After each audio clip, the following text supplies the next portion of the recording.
40 anni fa la legge Basaglia, un modello ancora oggi all'avanguardia nel mondo, ma in buona parte da attuare anche in Italia. Servizi disomogenei, eccellenze, ma anche gravi carenze convivono nel nostro paese. Il servizio di Ines Uva. Cosa rappresenta Franco Basaglia per il nostro paese?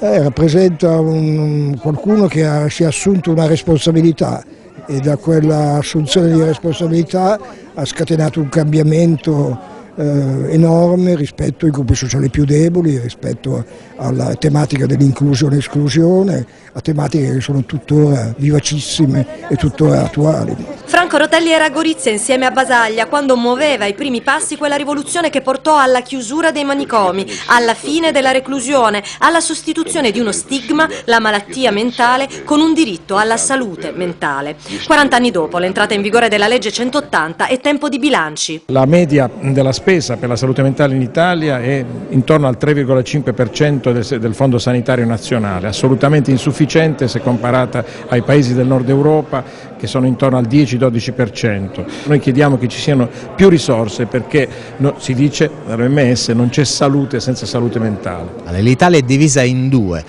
I cittadini della maggior parte delle regioni meridionali hanno diritti zero nei confronti della loro possibilità di curare una malattia mentale. Insomma, la legge Basaglia è ancora in gran parte da attuare, per questo medici e familiari chiedono al prossimo governo una conferenza nazionale per la salute mentale. Noi chiediamo che su tutto il territorio nazionale ci siano servizi di salute mentale di qualità con l'equipe multidisciplinari al completo, ma in modo particolare che la cultura dei servizi sia orientata verso la ripresa e la guarigione. Questo è il punto centrale.